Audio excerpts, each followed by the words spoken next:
peaceful rise of China, attempts to contain China's rise, resurgence of Russia, increasing silence of Eurasia in global politics, emergence of middle powers, and growing role of the global South are some of the prominent features of this transitional phase. In essence, major power contestation on the one hand and increasing agency of multiple new actors on the other present an incredible mix of challenges and opportunities for statecraft everywhere. Ladies and gentlemen, amidst the global turbulence and transformation, Pakistan is charting a forward-looking course as a confident and self-assured nation, resolutely safeguarding its sovereignty and territorial integrity and shouldering its obligations as a responsible member of the international community, both as a middle power and a key member of the global South. Pakistan is contributing to the worthy causes of peace and security as well as sustainable development. A strategic and constructive engagement with the world community has been pivotal for ensuring a secure and prosperous future for Pakistan. By the grace of Almighty Allah, our global profile continues to improve and rise. Distinguished ladies and gentlemen, the mettle of a nation was tested again recently with India's unfounded allegations following the Pahalgam attack and its unprovoked aggression in May 2025. Pakistan swiftly retaliated to the Indian escalation with a quid pro quo plus response, which is the new normal set by Pakistan if India insists on its dangerous notion of limited war under the nuclear threshold. Ladies and gentlemen, the outcome of this 4-day war has once again underscored the reality that India can neither intimidate nor coerce Pakistan. New Delhi must therefore rethink its present heuristic and misguided policies that threaten peace and undermine security in South Asia. Pakistan also remains determined to protect its rights and entitlements under the Indus Waters Treaty. We firmly reject attempts by India to weaponize water in pursuit of its narrow geopolitical objectives. India's illegal and unilateral action of putting the treaty in abeyance has no validity. Pakistan will continue to mobilize all relevant international and legal fora to highlight India's violations of international law and the treaty's provisions. We have made very clear in the National Security Committee meeting on 24th of April that any action by India to divert the flow of water would be considered as an act of war. Pakistan will not allow India to hold its 240 million people hostage to hydro-terrorism. Ladies and gentlemen, Pakistan values the efforts of all friendly countries, including the United States, Kingdom of Saudi Arabia, UAE, Turkey, that resulted in preventing further escalation between India and Pakistan and putting the ceasefire in place. Going forward, it is essential to consolidate the ceasefire, institute a reliable crisis management mechanism, and develop confidence-building measures that would help stabilize the regional security situation. Ladies and gentlemen, beyond conflict management, moving towards dispute resolution is indispensable. Pakistan remains committed to peaceful and cooperative relations with all its neighbors, including India. We believe in peace, but with dignity and honor, and on the basis of mutual respect and sovereign equality. It is our considered view that sustainable peace in South Asia remains contingent on a just and lasting solution of Jammu and Kashmir dispute in accordance with the UN Security Council resolutions and the wishes of the Kashmiri people. Ladies and gentlemen, Pakistan also believes that time has come to reimagine regional cooperation in South Asia and our extended neighborhood. The negative impulses of dominance and hegemony have long stymied this process and made SAARC dysfunctional. A region instead needs a positive spirit of solidarity, mutually beneficial collaborations, and shared prosperity. South Asian countries can constitute groups with viable geometry on issues from economy to technology to connectivity. Bangladesh, China, and Pakistan have recently formed a trilateral mechanism to promote cooperation in a broad range of areas of common interest. Like we already have a trilateral between China, Pakistan, and Afghanistan mechanism. Further, such mechanism can be envisaged with other South Asian states based on the principles of common interest, mutual benefit, and win-win mutual cooperation. Distinguished participants, Pakistan remains profoundly concerned about the recent developments in the Middle East. We condemned Israel's completely unjustified aggression against Iran, as well as the attack on Iranian nuclear facilities by the United States.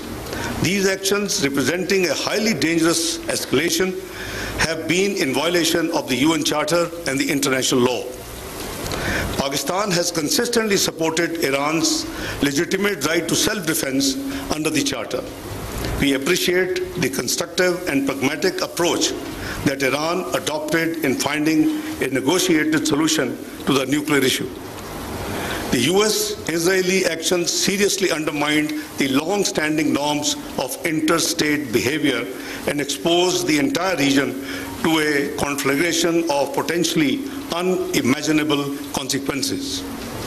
Pakistan has welcomed the announcement of the ceasefire between Iran and Israel. We stress again that all the relevant parties must constructively engage and resolve all outstanding disputes peacefully through dialogue and diplomacy.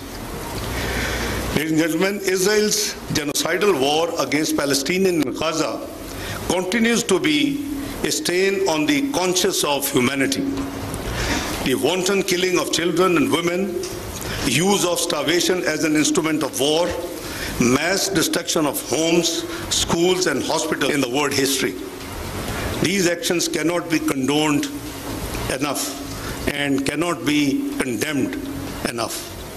The international community must mobilize to stop Israel from its murderous course and persuade it to pursue a path of reason. Palestinians must be granted their inalienable right to self-determination. Pakistan reiterates its unwavering support for the Palestinian people and calls for the establishment of a viable, independent, and contiguous Palestinian state with pre-1967 borders and Al-Quds al-Sharif as its capital. Pakistan has consistently supported this position all along, and we continue to actively pursue it at the United Nations, OIC, and other international forums. We believe there can be no peace in the Middle East without justice for the Palestinians. Ladies and gentlemen, in recent months, we have purposefully made serious efforts to reset Pakistan-Afghanistan relations on a positive trajectory. 19th of April 2025 visit to Kabul and the China-Pakistan-Afghanistan trilateral ministerial meeting on 20th of May in Beijing paved the way for a qualitative change. Among other things, we agreed to upgrade our diplomatic representation to ambassadorial level and extend CPAC to Afghanistan. We believe that a peaceful, stable, united and prosperous Pakistan is in Pakistan's vital interest.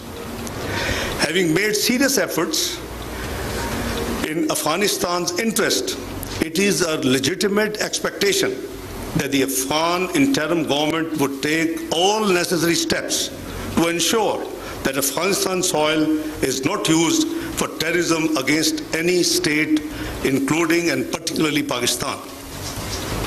Ensuring this is in Afghanistan's own interest, as it will strengthen their internal security and improve their relations with neighbors, principally Pakistan. If the interim Afghan government works with complete sincerity and wholeheartedly the fruits of our economic cooperation, efforts for regional integration, and connectivity would be enormous, for which Pakistan is making serious efforts globally. Not only the people of Afghanistan will benefit tremendously, but also the dividends of shared prosperity would extend to Central Asia and beyond. Ladies and gentlemen, while I have shared Pakistan's perspective on some of the major hotspots globally, our overall foreign policy remains proactive and result-oriented. The Pakistan-China all-weather strategic cooperative partnership continues to scale down and scale up wherever it is necessary to the new heights or new lows. Our long-standing ties with the United States are expanding in both scope and substance. And the relationship with Russia is growing into a partnership deemed vital by both sides. We are fruitfully engaged with European Union, Japan and ASEAN, forging stronger collaboration with Turkey, Saudi Arabia, UAE and other partners in the Gulf and the Islamic world, developing an enhanced partnership with Africa and meaningfully reaching out to Latin America. One of the core principles guiding this foreign policy of Pakistan approach is accentuating Pakistan's pivot to geoeconomics. I have been personally spearheading the thrust on economic diplomacy right from day one I joined the Foreign Office as part of our fundamental reorientation of the Foreign Ministry. Enhancing trade, promoting foreign investment, attracting remittances and technology flows, and forging development partnerships are among the highest priorities of this present government.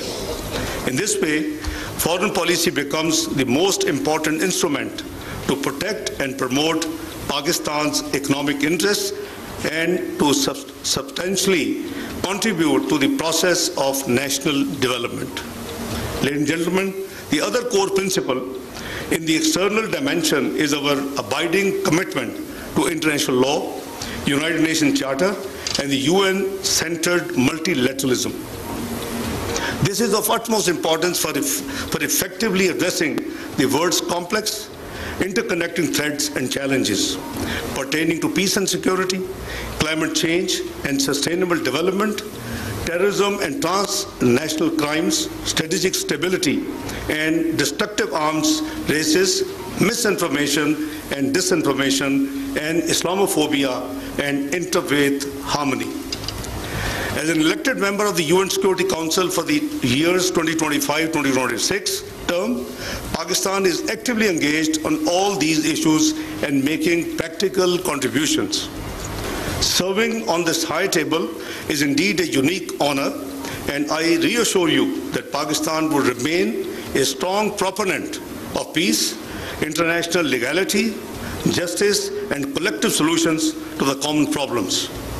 We would become and make all humble efforts to become the voice of the voiceless and the power of the powerless.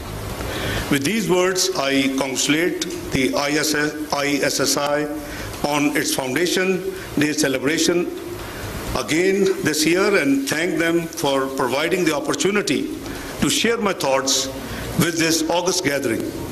This platform has been pivotal in countering false narratives and promoting Pakistan's perspectives. I wish the Chairman Board of Governors, the Governors and the Director General and the entire faculty all the best in the future endeavors, and there's a great contribution as the Director General shared with us. They have compiled 5 books on a very key areas. With these words, I thank you very much and thank you for your patience listening. Pakistan Zindabad. वज़ीर ख़ज़ाना नायब वज़ीर आज़म इशाक़ डार तकरीब से मुखातिब थे। उन्होंने कहा कि इस वक्त दुनिया तब्दीली के अमल से गुजर रही है। पाकिस्तान आलमी बिरादरी का एक जिम्मेदार रुकन मुल्क है। भारत ने फॉल्स फ्लैग ऑपरेशन की आड़ में पाकिस्तान पर जहरियत मुसल्लत की। भारत अपनी पॉलिसियों पर एक बार फिर नज़रसानी करे। भारत ने पहलगाम वाक़े पर झूठा ड्रामा रचाया। हम भारत को यकतरफा तौर पर संतास मुआहदा मुअत्तल नहीं करने देंगे। अच्छा, इससे पहले साथ मौजूद थे राना साहब, हमारे साथ वज़ीर आज़म के। राना साहब, बहुत शुक्रिया, आपने हमारे लिए इंतज़ार किया। राना साहब तहरीक इंसाफ की बात करेंगे सर्टनली। अब उन्हें वज़ीर आज़म बैठ कर बात करने की ऑफ़र करते हैं। उधर हम असम्बलियों की सूरत हाल देखें तो कौमी असम्बली में भी और पंजाब असम्बली के स्पीकर उनके खिलाफ रेफरेंस भेज रहे हैं, नतीजे में वो ऐवान से बाहर हो जाएं। एहतजाज पर, असम्बली में एहतजाज पर आपको लगता है कि इस हद तक कदम उठाना चाहिए था? ये जमहूरी रिवायात हैं। नहीं, देखिए, अगर कोई रेफरेंस जो है वो भेजा गया है या स्पीकर साहब भेज रहे हैं तो उसका गवर्नमेंट से तो कोई तल्लुक नहीं है। स्पीकर एक जो है वो न्यूट्रल पर्सन होते हैं, और अगर इन अकॉर्डेंस विद लॉ उनके पास कोई रेफरेंस किया है तो उन्होंने उसको भेजना है। वो पाबंद है रूल्स के मुताबिक उसे भेजने के। आगे फैसला जो है वो इलेक्शन कमीशन ने करना है और इन अकॉर्डेंस विद लॉ है। वज़ीर आज़म का या गवर्नमेंट का तो इस बात से कोई तल्लुक नहीं है, लेकिन गवर्नमेंट ने या प्राइम मिनिस्टर ने हमेशा, और मैं ये भी कह दूं कि ये कोई ऐसा नहीं है कि ये ऑफ़र जो है वो सिर्फ गवर्नमेंट की तरफ से होती है। जब वज़ीर आज़म ये ऑफ़र करते हैं तो वो पार्टी की तरफ से भी होती है, क्योंकि ऐसा नहीं हो सकता कि वो पार्टी को एतमाद में लिए बगैर जो है वो जाके अपोजिशन से हाथ मिलाएं और उनको कहें कि जी आएँ, बैठें, बात करें। तो ये PMLN का ये स्टांस है जो कि प्राइम मिनिस्टर ने एक मरतबा नहीं, ये दूसरी मरतबा है कि वो बजट पास होने के बाद अपोजिशन की सीट्स पे गए हैं, उनसे जाके हाथ मिलाया है, उनका हाल अहवाल पूछा है और उनसे कहा है कि आएँ, इस मुल्क को बेहतर करने के लिए, तरक्की के लिए, खुशहाली के लिए, आम आदमी की मुश्किलात को दूर करने के लिए आएँ, बैठें, बात करें और मामलात को जो है वो रिजॉल्व करें। लेकिन राना साहब, अब ऑप्शंस क्या रह गए उनके लिए? क्योंकि अगर तहरीक इंसाफ को ऐवान में रहना है तो उन्हें कुछ ना कुछ तो करना होगा। तो क्या वो स्पीकर हजरात से बात करें तो काम बन सकता है, या अब उन्हें रेफरेंस फेस करना ही होगा? देखिए, रेफरेंस जो है वो तो इन अकॉर्डेंस विद लॉ है। अगर कोई लीगल इशू बनेगा तो रेफरेंस स्पीकर का भेजना मजबूरी है, ये कोई स्पीकर साहब का चॉइस नहीं है। वरना स्पीकर साहब, सरदार या सादक साहब, जितने अपोजिशन के साथ वो फेयर हैं, फ्रेंडली हैं। मैं तो जब भी वहाँ पे उनके ऑफिस गया हूँ तो अपोजिशन के लोग वहाँ पे बैठे होते हैं और वो उनकी जो भी मामलात हों उनमें वो बड़ा जो है वो प्रोएक्टिवली जो है वो चाहते हैं कि इनको रिलीफ मिले। आप ये देखें, ये जो प्रोडक्शन ऑर्डर है, सबके प्रोडक्शन ऑर्डर जो है वो उन्होंने जो है वो जारी किए हैं। जबकि PTI के दोस्तों को ये याद रखना चाहिए कि हमारे तो 6-6, 7-7 माह कभी एक बार भी जो है वो प्रोटेक्शन ऑर्डर जो है वो जारी नहीं हुए। और जब मेरा प्रोटेक्शन ऑर्डर जो है वो जारी नहीं हो रहा था तो एक दफ़ा मैंने स्पीकर साहब से, जो असद कैसर साहब थे, मैंने उनसे गिला किया था। जब मैं ज़मानत पे आया तो उन्होंने कहा कि खान साहब की इजाज़त नहीं थी। तो अपने ज़माने को भी उनको याद करना चाहिए। तो स्पीकर साहब का कंडक्ट बड़ा फेयर है और स्पीकर साहब के पास हमेशा अपोजिशन के दोस्त जो है वो बड़े अच्छे माहौल में वहाँ पे मौजूद होते हैं। तो प्राइम मिनिस्टर ने भी उनको यही ऑफ़र दी है कि अगर आपने बात करनी है तो आपको कोई ज़रूरी नहीं कि आपने मेरे पास आना है, मैं वहाँ पे आ जाऊँगा और स्पीकर साहब के चैम्बर में बैठ के हम जो है वो बात कर सकते हैं। ठीक है जी, तो कम है राना साहब, अभी आपका शुक्रिया, फिर आपको दोबारा सहमत देंगे। और भी कुछ इशूज़ हैं जिस पे हम बात करना चाहेंगे आपसे। And that is it for right now. We're gonna see you tomorrow, inshallah. See you tomorrow. Bye.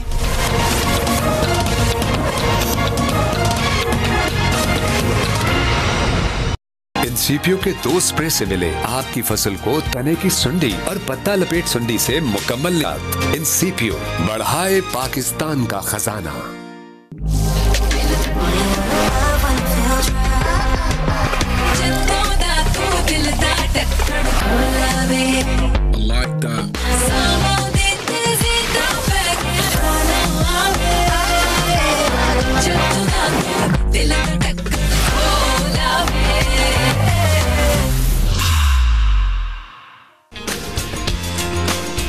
Get your रोज का डोज जो दे आपको एनर्जी, वाइटैलिटी और bone strength. Give your best her rose.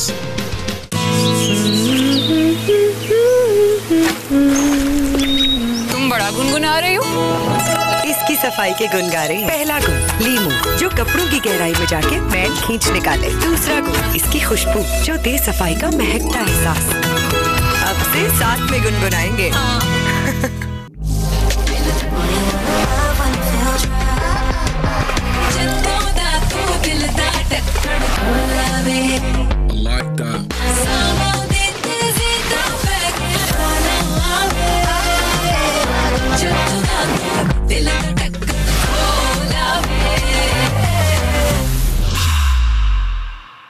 Khurshid fan, जिसमें मौजूद जदीद तरीन PMSM मोटर और इसकी कूल मॉस टेक्नोलॉजी की बदौलत ये बना 30 वॉट पर सबसे ज्यादा हवा देने वाला पंखा। खुर्शीद फैन, क्वालिटी की लगन। हल्दी की खूबियों के साथ ओलिविया हल्दी ब्लीच क्रीम, जो दे कुदरती निखार। ओलिविया, शुक्रिया।